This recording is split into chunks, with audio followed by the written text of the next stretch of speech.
libro de Levítico.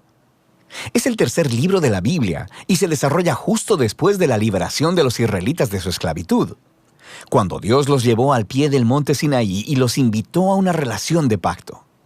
Ahora, ellos rápidamente se habían rebelado y quebrantado ese pacto, y Dios quería que su gloriosa presencia viniera y viviera justo en medio de Israel mediante su tabernáculo. Pero el pecado de Israel ha dañado la relación. Así que al final del libro anterior, Éxodo, Moisés, como representante de Israel, no podía siquiera entrar a la presencia de Dios en la tienda. El libro de Levítico inicia recordándonos este problema fundamental. Dice, el Señor llamó a Moisés desde la tienda. Así que la pregunta es, ¿cómo puede Israel en su condición de pecado y egoísmo ser reconciliado con este Dios santo? De eso se trata este libro, sobre cómo Dios, en su gracia, está proveyendo un camino para que un pueblo pecaminoso y corrupto pueda vivir en su santa presencia. Ahora, detengámonos un momento y exploremos esta importante idea de que Dios es santo. Este concepto es fundamental para entender este libro. La palabra santo significa estar apartado o ser único. Y en la Biblia, Dios está apartado de todas las cosas por su rol único, como creador de todo, como el autor de la vida misma. Así que si Dios es santo, entonces el espacio alrededor de Dios también es santo. Está lleno de su bondad, vida, pureza y justicia. Así que si Israel, injusto y pecaminoso, quiere vivir en la presencia santa de Dios, ellos también deben volverse santos. Su pecado debe ser enfrentado, y por eso tenemos el libro de Levítico. Ahora, el libro tiene un diseño asombrosamente simétrico. Explora las tres maneras principales en que Dios ayuda a Israel para que pueda vivir en su presencia. Las secciones externas son descripciones de rituales que Israel debía practicar en la presencia santa de Dios. Las siguientes secciones internas se enfocan en el rol de los sacerdotes de Israel como mediadores entre Dios e Israel. Y dentro de eso hay dos secciones que se enfocan en la pureza de Israel. Y luego, justo en el centro del libro, hay un ritual clave, el Día de la Expiación, el cual provee unidad a todo el libro. El libro concluye con una breve sección donde Moisés llama a Israel a ser fiel a este pacto. Vamos a profundizar en el contenido del libro. La primera sección explora los 5 tipos principales de sacrificios rituales que Israel debía llevar a cabo. 2 de ellos eran maneras de cómo un israelita podía dar las gracias a Dios al ofrecerle de vuelta un obsequio simbólico de lo que Él le había dado primero. Los otros 3 sacrificios eran diferentes maneras de pedirle perdón a Dios. Así que aquí el israelita ofrecería la sangre de un animal mientras confiesa que su pecado ha aumentado el mal y la muerte en el mundo bueno de Dios. Pero Dios, en lugar de destruir a esta persona, por supuesto que quiere perdonarla. Así que el animal muere simbólicamente en su lugar y hace expiación, lo que significa que cubre su pecado. De manera que a través de estos rituales, los israelitas eran constantemente recordados de la gracia de Dios, pero también de su justicia y de la seriedad de su propia maldad y las consecuencias.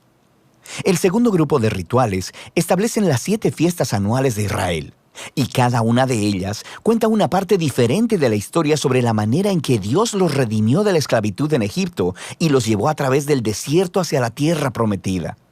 Y al celebrar estas fiestas de manera regular, Israel recordaría quién era y quién era Dios para ellos. Ahora, la sección sobre los sacerdotes de Israel. Aquí tienes a Aarón y a sus hijos, consagrados para entrar a la presencia de Dios en representación de Israel. Y luego, en esta sección correspondiente, encontramos los requisitos para ser sacerdotes. Los sacerdotes eran llamados a tener el nivel más alto de integridad moral y de santidad ritual, porque ellos representaban al pueblo delante de Dios, pero también representaban a Dios delante del pueblo. Descubrimos por qué la santidad de los sacerdotes importa tanto en esta primera sección, justo después de que la familia de Aarón fuera consagrada. 2 de sus hijos entran como si nada a la presencia de Dios y flagrantemente violan las reglas. Así que son aniquilados al instante por la santidad de Dios. Es un inquietante recordatorio de la paradoja de vivir en la presencia de un Dios santo, porque Él es pura bondad, pero se vuelve peligrosa para aquellos que se rebelan e insultan su santidad. Así que es importante que los sacerdotes de Israel sean santos y también que todo el pueblo de Israel se santifique. Sobre esto es que tratan las siguientes secciones internas. Los capítulos del 11 al 15 tratan de la pureza ritual requerida de todos los israelitas, y los capítulos del 18 al 20 tratan de la pureza moral del pueblo. Estos conceptos son lo que está por debajo de todo este lenguaje sobre pureza e impureza. Debido a que Dios es santo y apartado, los israelitas deben estar en santidad cuando entran a su presencia. Esto se conocía como estar limpio o puro. La presencia de Dios estaba excluida para todo aquel que no estuviera en una condición de santidad. No estar en santidad se le conocía como estar inmundo o impuro. Ahora, un israelita podía volverse impuro de unas cuantas maneras. Por ejemplo, al tener contacto con fluidos corporales reproductivos, al tener una enfermedad de la piel, al tocar moho u hongos o al tocar un cadáver. Para los israelitas, todos estos elementos estaban asociados con la mortalidad, con la pérdida de vida, lo que nos lleva al simbolismo central de estas instrucciones. Te vuelves impuro cuando te contaminas al tocar la muerte, por así decirlo. Y la muerte es lo opuesto a la santidad de Dios, porque Dios, en esencia, es vida. Esto es clave. Simplemente ser impuro no era pecaminoso o malo. Tocar esta clase de cosas era algo normal de la vida diaria, y la impureza era un estado temporal. Duraba 1 o 2 semanas y luego se eliminaba. Lo que estaba mal o era pecaminoso era entrar en la presencia de Dios llevando estos símbolos de muerte e impureza sobre mi cuerpo. No hagas eso. Ahora, la última forma de volverte impuro era al comer ciertos animales, y las leyes de comida kosher se encuentran justo aquí en esta sección. Han existido muchas teorías sobre por qué ciertos animales se consideraban impuros y prohibidos, para promover la higiene o para evitar tabús culturales. El texto simplemente no es explícito, pero la idea básica de todos estos capítulos es muy clara. Todos funcionan juntos como un grupo de símbolos culturales que le recuerdan a Israel que la santidad de Dios debe abarcar todas las áreas de sus vidas. La sección correspondiente de aquí en adelante trata de la pureza moral de Israel. Los israelitas eran llamados a vivir en forma diferente a los cananeos. Debían cuidar del pobre en lugar de ignorarlo.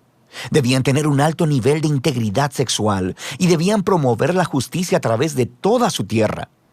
Ahora, aquí en el centro del libro nos encontramos con una larga descripción de una de las fiestas anuales de Israel, el Día de la Expiación. Probablemente, no todo pecado y rebelión de los israelitas sería cubierto a través de los sacrificios individuales. Así que una vez al año, el sumo sacerdote tomaría 2 machos cabríos. Uno de ellos sería ofrenda de purificación para expiar los pecados del pueblo, y el otro se llamaba el macho cabrío expiatorio.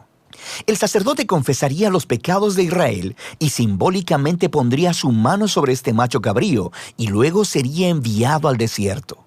De nuevo, esta es una imagen muy poderosa del deseo de Dios de que el pecado y sus consecuencias fueran quitados de entre su pueblo, de modo que Dios pueda vivir en paz con ellos. El libro concluye con Moisés llamando a Israel a ser fiel a todos los términos del pacto, y él describe las bendiciones de paz y abundancia que vendrán como resultado de Israel obedecer todas estas leyes. Él también les advierte que si son infieles y deshonran la santidad de Dios, resultará en desastre y eventualmente en exilio de la tierra prometida a Abraham. Ahora, si quieres ver cómo Levítico encaja con la gran narrativa, es útil mirar la primera oración del siguiente libro de la Biblia, Números. Comienza diciendo que Dios le habló a Moisés en la tienda. Así que podemos ver que Moisés ahora es capaz de entrar a la presencia de Dios en nombre de Israel. El libro de Levítico funcionó. Así que a pesar del fracaso de Israel, Dios proveyó una manera para que sus pecados fueran cubiertos, para que Dios pudiera vivir en paz en medio de personas pecadoras. Y de eso se trata el libro de Levítico.